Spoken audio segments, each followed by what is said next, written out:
Selamat pagi umat yang dikasihi Tuhan. Senang sekali berjumpa dengan Bapak Ibu Saudara di dalam doa pagi online GKI Samanhudi. Semoga istirahatnya semalam semuanya baik, sehingga pagi ini kita dapat kekuatan yang baru. Tuhan karuniakan juga sukacita untuk bisa menjalani hari ini. Saudara, kita akan sama-sama membaca dan merenungkan firman Tuhan yang mendasari seluruh gerak dan aktivitas kita. Sebelumnya saya mau mengajak kita dulu untuk menyanyikan sebuah lagu dari NKB nomor 178, judulnya Ambil Dunia, Beriku Yesus. Kita akan menyanyikan bait yang pertama.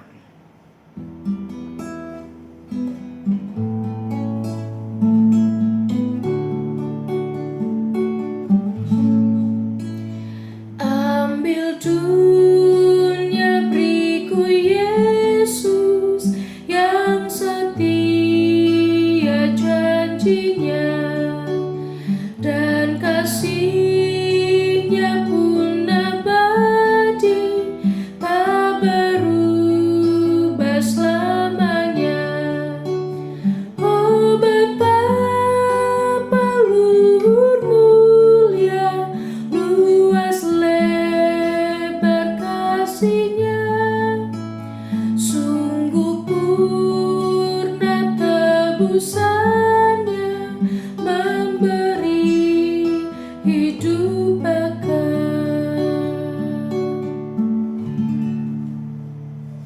Mari kita bersatu di dalam doa. Ya Tuhan, kami mengucap syukur untuk hari yang Kau anugerahkan kepada kami. Saat ini kami bersama akan membaca dan merenungkan firman-Mu. Tolong kami sehingga hati kami boleh terbuka untuk disapa. Dan biarlah iman, kecintaan kami yang besar kepada Tuhan boleh menjadi penggerak daya yang mendorong kami untuk bisa mengerjakan panggilan kami. Berkati juga hamba-Mu sehingga bisa menyampaikan pemberitaan firman dengan baik. Di dalam nama Tuhan Yesus kami berdoa dan mengucap syukur. Amin. Saudara-saudara, saya mau mengajak kita untuk merenungkan satu bagian firman Tuhan yang terambil dari Yeremia 13 ayat 1 sampai 11. Yeremia 13 ayat 1 sampai 13. Ikat pinggang yang menjadi lapuk. Beginilah firman Tuhan kepadaku, pergilah membeli ikat pinggang lenan, ikatkanlah itu pada pinggangmu, tetapi jangan kau celupkan ke dalam air. Maka aku memberi ikat pinggang seperti yang difirmankan Tuhan, lalu mengikatnya pada pinggangku. Sesudah itu datanglah firman Tuhan kepadaku untuk kedua kalinya, bunyinya, ambillah ikat pinggang yang telah kau beli dan yang sekarang pada pinggangmu itu. Pergilah segera ke sungai Efrat untuk menyembunyikannya di sana di celah-celah bukit batu. Maka pergilah aku lalu menyembunyikannya di pinggir sungai Efrat seperti yang diperintahkan Tuhan kepadaku.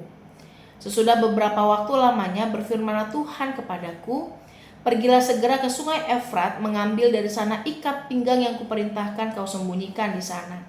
Maka pergilah aku ke sungai Efrat, lalu aku menggali dan mengambil ikat pinggang itu dari tempat aku menyembunyikannya. Tetapi ternyata ikat pinggang itu sudah lapuk, tidak berguna untuk apapun. Lalu datanglah firman Tuhan kepadaku. Beginilah firman Tuhan, demikianlah aku akan menghapuskan kecongkak bongakan Yehuda dan Yerusalem. Bangsa yang jahat ini yang enggan mendengarkan perkataan-perkataanku, yang mengikuti kedegilan hatinya dan mengikuti Allah lain untuk beribadah dan sujud menyembah kepada mereka, akan menjadi seperti ikat pinggang ini yang tidak berguna untuk apapun.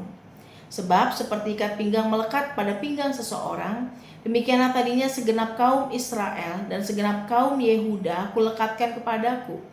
Demikianlah firman Tuhan, supaya mereka itu menjadi umat, menjadi ternama, terpuji dan terhormat bagiku. Tetapi mereka itu tidak mau mendengar. Demikianlah firman Tuhan. Saudara-saudara, hari ini kita akan membahas sebuah tema mengenai ambil dunia, beriku Yesus. Ya, itu prinsip yang kalau dalam kehidupan kita, saudara sebagai orang beriman, menjadi sesuatu yang rasa-rasanya berat untuk dilakukan. Ada banyak orang yang bergumul dengan hal itu. Justru yang sering kali terjadi bukan sini ambil nih dunianya, berikan saya Yesus. Yang terjadi justru seringkali bukan yang seperti ini saudara, tetapi orang bisa dengan mudah menyerahkan imannya, ya, menjual Tuhannya, tidak lagi setia dalam iman dan mengerjakan panggilan hanya untuk mendapatkan dunia. Rela deh gak ikut Tuhan asal dapat untung. Rela deh kita gak setia asal jabatannya naik. Rela deh untuk bisa melanggar ini itu aturan dan segala lain supaya hidupnya dipermudah dan lain sebagainya. Ada banyak orang yang justru prinsipnya adalah ambil nih Yesusnya, kasih saya dunianya. Sayangnya saudara, itu adalah kenyataan yang kita hadapi ya dalam kehidupan beriman kita. Kalau kita bicara mengenai hidup di dalam Tuhan, kemelekatan, maka menurut saudara-saudara itu adalah sebuah pilihan atau sebuah kebutuhan. Hidup melekat di dalam Tuhan adalah sebuah pilihan atau kebutuhan, saudara. Mungkin kita punya jawaban yang beragam ya. Mungkin ada orang-orang yang berpikir ya itu pilihan lah, terserah kita mau atau enggak. Ya, toh buktinya gak berdoa pun tetap bisa bekerja, gak ikut Tuhan, gak setia pun tetap bisa kok bernapas. Ya, kalau misalnya gak ikut Tuhan pun saya tetap bisa sukses dan lain sebagainya. Ada banyak orang saudara yang menganggap kemelekatan bersama dan di dalam Tuhan itu adalah sebuah pilihan. Padahal itu konsep yang salah, saudara. Itu sejak semula bukan pilihan, tetapi harusnya menjadi sebuah kebutuhan. Kenapa kita butuh melekat bersama dan di dalam Tuhan, saudara? Sederhana, karena Tuhan itu yang punya hidup kita. Dia itu pencipta kita. Kalau kita nggak melekat atau menempel pada sang empunya kehidupan, kita mau ngapain menjalani kehidupan ini, saudara? Orang yang ngatur Tuhan, kan aneh ya. Kalau Tuhan yang ngatur, Tuhan yang jadi pemilik, terus kita membuang Tuhan dan kejar dunia, padahal pemilik dunianya ini, saudara, justru yang memegang kuasa atas segala sesuatu. Maka sebenarnya mengikut Tuhan, melekat kepada Tuhan, ya, hidup di dalam dan bersama dengan Tuhan harusnya jadi kebutuhan nih yang kita miliki. Jadi ketika kita diajak untuk dekat sama Tuhan, saudara, Tuhan mah dalam tanda kutip gak butuh-butuh amat ya. Yang paling rugi kalau gak melekat sama Tuhan itu ya pasti kita. Oleh karena itu saudara, dalam pembacaan kita pada hari ini kita melihat penggambaran yang Tuhan sampaikan bagi orang-orang yang tidak melekat kepada Tuhan itu akan seperti apa sih? Maka di sini menarik ya saudara, karena Nabi Yeremia ini diperintahkan Tuhan untuk mengambil sebuah ikat pinggang, ya, mengambil sebuah ikat pinggang yang pada akhirnya ketika itu tidak lagi melekat kepada sang empunya dan kemudian ditaruh di mana saudara dalam waktu yang lama, maka itu bisa menjadi lapuk dan tidak berguna. Firman Tuhan mau menggambarkan sebuah situasi di mana kalau ternyata umat Tuhan yang harusnya melekat dalam kehidupannya berpikir bisa hidup tanpa Tuhan, maka Tuhan menyajikan nih gambarannya. Orang yang tidak melekat di dalam Tuhan adalah orang-orang yang pada akhirnya tidak akan lagi berguna. Oleh karena itu saudara, di sini ada bedanya nih ya. Kalau kita membaca ayat yang ke-11, sebab seperti ikat pinggang melekat pada pinggang seseorang, demikianlah tadinya segenap kaum Israel dan Yehuda kulekatkan kepadaku. Ya, itu kebutuhannya kita, tapi Tuhan yang berinisiatif melekatkan kita kepada Tuhan. Supaya mereka itu menjadi umat, menjadi ternama, terpuji dan terhormat bagiku. Tetapi mereka tidak mau mendengar. Ketika orang-orang justru memilih untuk hidup di luar Tuhan, memilih seperti yang bangsa Israel pilih, menjadi bangsa yang jahat, yang gak mau dengar perkataan Tuhan, yang tidak melakukan kehendak Tuhan, yang bahkan hidup menurut kedegilan hatinya yang kotor, saudara, keinginan hati itu diikutin, dan ketika tidak beribadah dengan sungguh, maka pada akhirnya ketika mereka terlepas dari Sang Empunya kehidupan, maka kita tidak lagi menjadi orang-orang yang dalam tanda kutip berguna. Kenapa kita tidak berguna, saudara? Karena kita sudah tidak lagi bisa menjalankan apa yang menjadi fungsi kita seharusnya. Kalau ngomongin fungsi, saudara, maka sejak awal kita tahu bahwa Tuhan menciptakan kita itu dengan sebuah tujuan. Yang menciptakan kita karena kasih-Nya yang besar kepada dunia ini, kepada kita. Tetapi juga kita diberikan tugas dan tanggung jawab untuk bisa mengikut Tuhan dengan baik, untuk bisa mewartakan kabar baik, untuk bisa terkoneksi dengan Tuhan. Maka kalau itu tidak kita kerjakan sebagai tugas atau identitas, ya, tanggung jawab mula-mula kita, maka apalagi gunanya kita? Apalagi guna dari ciptaan yang membuang penciptanya? Apalagi guna dari umat yang membuang Allah yang memeliharanya? Mungkin kita berpikir itu adalah pilihan karena kontrolnya ada di kita. Padahal yang menjadi Tuan dan Tuhan atas hidup kita sejak semula adalah Tuhan. Tuhan memberikan penggambaran kepada kita bahwa memang kasih-Nya itu abadi, saudara. Kasih-Nya itu besar, ya, luhur mulia, lebar, kalau seperti lagu yang kita nyanyikan tadi, ya saudara. Tetapi bukan berarti Allah nggak bisa marah. Bukan berarti kalau sayang Allah terima diinjek-injek. Bukan berarti kalau Allah mengasihi, Allah mentoleransi perbuatan-perbuatan kotor dan jahat. Bukan berarti karena Ia mengampuni kita bisa seenaknya.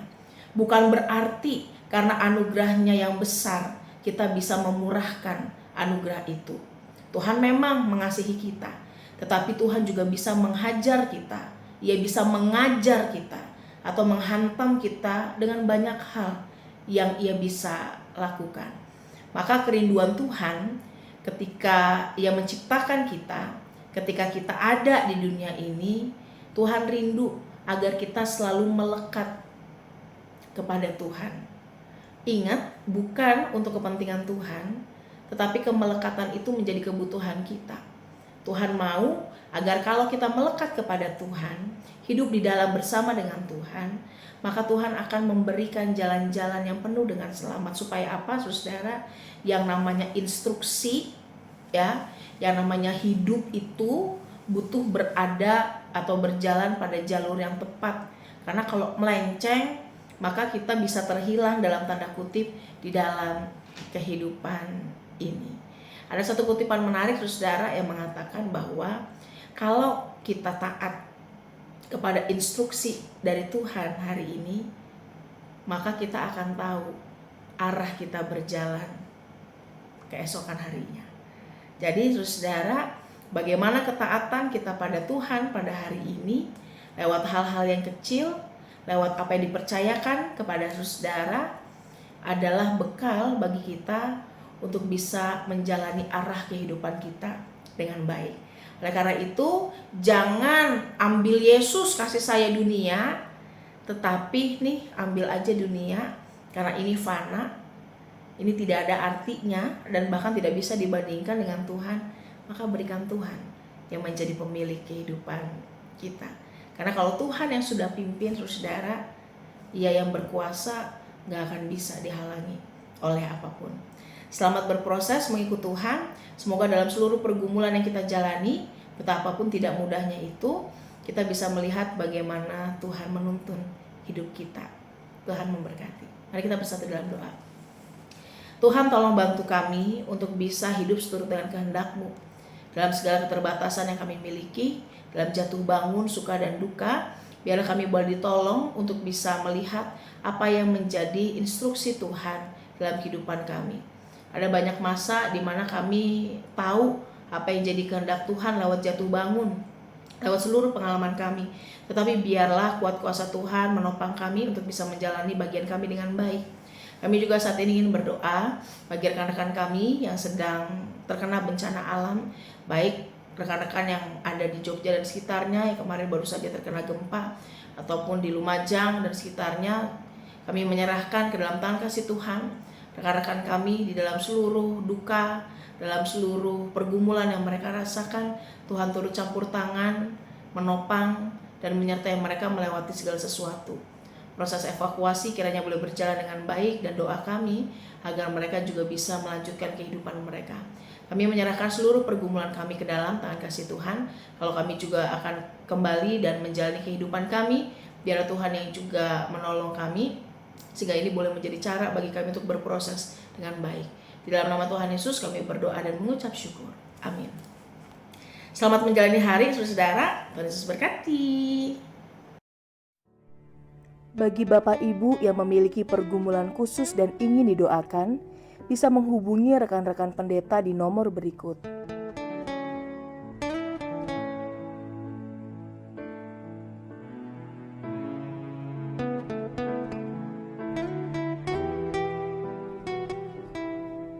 Tuhan Yesus memberkati.